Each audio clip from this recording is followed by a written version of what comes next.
मशरिक़ वुस्ता की जलती रेत पर एक ख्वाब परवान चढ़ रहा है।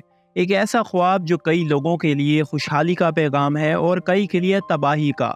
ये ख्वाब है ग्रेटर इसराइल का, जो दरियाए नील से लेकर दरियाए फरात तक फैली एक अजीम यहूदी रियासत का तस्वुर है। लेकिन क्या ये महज एक ख्वाब है या इसके पीछे एक हकीकी मंसूबा छुपा हुआ है? दोस्तों, आप देख रहे हैं हमारा चैनल आगाज़, जिसमें हम आप तक पहुंचाते हैं दिलचस्प और तालीमी मालूमात। तो हमारे साथ जुड़े रहने के लिए हमारा चैनल सब्सक्राइब कर लें और वीडियो के मुतालिक अपनी राय से ज़रूर आगाह करें। तारीख़ के औराक पलटें तो हमें पता चलता है कि यहूदी कौम का इस सरजमीन से गहरा ताल्लुक़ है। बाइबल में दर्ज रवायात के मुताबिक खुदा ने हज़रत इब्राहीम से वादा किया था कि यह सरजमीन इनकी औलाद को दी जाएगी। सदियों तक यहूदी इस सरजमीन पर हुक्मरानी करते रहे, लेकिन रोमन सल्तनत के अरूज के साथ इन्हें जिला वतन कर दिया गया। 2000 साल तक यहूदी कौम दुनिया भर में मुंतशिर रही, लेकिन इनके दिलों में अपनी आबाई सरजमीन की याद हमेशा जिंदा रही।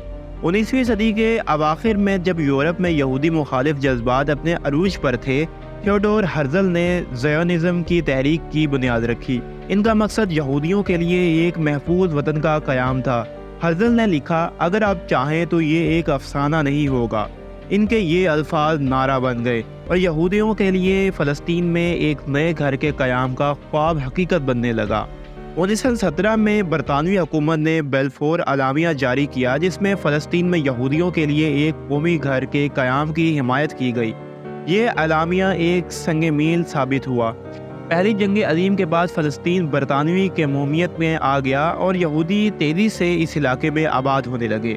लेकिन ये आबादकारी मकामी अरब आबादी के लिए तशवीश का बाइस थी। तनाज़ात बढ़ने लगे और खून की नदियाँ बहने लगीं।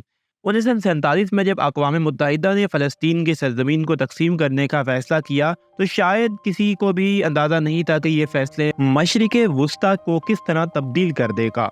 इस वक्त ये महज एक नक्शे पर खींची गई कुछ लकीरें थी, लेकिन आज ये लकीरें खून से रंगी हुई हैं। तकसीम के मंसूबे के तहत फ़लस्तीन को यहूदी और अरब रियासतों में तकसीम किया जाना था, जबकि यरूशलेम को बैनुल अक़वामी शहर का दर्जा दिया जाना था। 14 मई 1948 को इसराइल ने अपनी आज़ादी का ऐलान किया। अगले दिन अरब ममालिक ने हमला कर दिया। 9 माह की खूनरेज़ी जंग के बाद इसराइल ने न सिर्फ अपनी आज़ादी को बरकरार रखा, बल्कि इसने अक़वाम मुत्तहिदा के तकसीम के मंसूबे में मुकर्रर करदा इलाके से ज़्यादा इलाके पर कब्ज़ा कर लिया। 7 लाख से ज़्यादा फ़लस्तीनी अपने घरों से बेघर हो गए। ये वाक़या फ़लस्तीनियों के लिए अल-नकबा यानी तबाही के नाम से जाना जाता है। इसराइल के साबिक़ वज़ीर-ए-आज़म मेनेचम बेगन ने कहा था, फ़लस्तीन की तकसीम गैर कानूनी है। यरूशलेम हमारा दारुल हुकूमत था और हमेशा रहेगा। इनके ये अल्फाज आज भी गूंजते हैं और इनकी गूंज में एक नए इसराइल का ख्वाब छुपा हुआ है। लेकिन ग्रेटर इसराइल का ये ख्वाब क्या है? कुछ लोगों के लिए यह बाइबल में वादा की गई सरजमीन है, जहां यहूदी कौम को अपनी तकदीर पूरी करनी है। दूसरों के लिए ये एक सियासी मंसूबा है, जिसका मकसद इसराइल को इलाकाई ताकत बनाना है। इसराइल के मौजूदा वज़ीर मालियात बेज़लेल स्मोट्रिच के लिए ये ख्वाब इतना वाज़िया है कि इन्होंने 2023 में पेरिस में एक तकरीर के दौरान एक नक्शा पेश किया, जिसमें उर्दन को भी इसराइल का हिस्सा दिखाया गया। इस वाक़े ने सफारती तूफ़ान बर्पा कर दिया, लेकिन क्या ये महज एक गलती थी या छुपे हुए एजेंडे की झलक? मगरबी किनारे की पहाड़ियों पर जहां जैतून के दरख्त सदियों से खड़े हैं, एक नई कहानी लिखी जा रही है। इसराइली आबाद का, जिन्हें बैनुल-अक़वामी कानून गैर कानूनी करार देता है, नई बस्तियां कायम कर रहे हैं। 2023 में इसराइली हुकूमत ने 5300 नए घरों की तामीर की मंजूरी दी। ये घर किसी मामूली रहायशी मंसूबे का हिस्सा नहीं है, ये ग्रेटर इसराइल के ख्वाब की अमली ताबीर हैं। हर नया घर, हर नई सड़क, हर नई दीवार इस ख्वाब को हकीकत में बदलने की एक कोशिश है।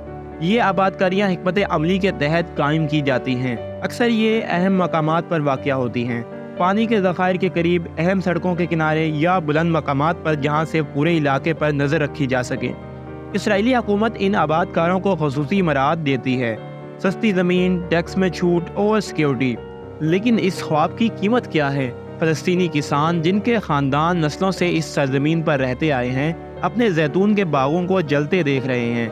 इनके घर मस्मार किए जा रहे हैं, इनकी ज़िंदगियां तब्दील हो रही हैं। हर नई इसराइली बस्ती के साथ फ़लस्तीनियों का ख्वाब, एक आज़ाद फ़लस्तीनी रियासत का ख्वाब, धुंधला होता जा रहा है। اقوام متحدہ کے اعداد و شمار کے مطابق مغربی کنارے میں 6 لاکھ سے زیادہ اسرائیلی آباد کار رہتے ہیں۔ ان کی موجودگی نہ صرف فلسطینیوں کی نقل و حرکت کو محدود کرتی ہے بلکہ ان کی معیشت کو بھی متاثر کرتی ہے۔ فلسطینی کسانوں کو اپنی زمینوں تک رسائی کے لیے خصوصی اجازت نامے کی ضرورت ہوتی ہے اور اکثر انہیں یہ اجازت نامے نہیں ملتے۔ 7 اکتوبر 2023 کو حماس کے حملے نے اس کہانی میں ایک نیا موڑ لا دیا۔ اس حملے کے بعد جس میں سینکڑوں اسرائیلی شہری مارے گئے، غیر قانونی آباد کاروں کو نئی طاقت مل گئی ہے۔ اب وہ اسرائیلی فوج کی حمایت میں اور وزیر اعظم نتن یاہو کے وزراء کی سرپرستی میں اپنے ایجنڈے پر تیزی سے کام کر رہے ہیں۔ اس حملے کے بعد مغربی کنارے میں فلسطینیوں پر حملے بڑھ گئے ہیں۔ اقوام متحدہ کے مطابق 7 اکتوبر کے بعد سے 200 سے زیادہ فلسطینی آباد کاروں اور اسرائیلی فوج کے ہاتھوں مارے گئے ہیں۔ کئی گاؤں خالی کر دیے گئے ہیں اور ہزاروں لوگ بے گھر ہو چکے ہیں۔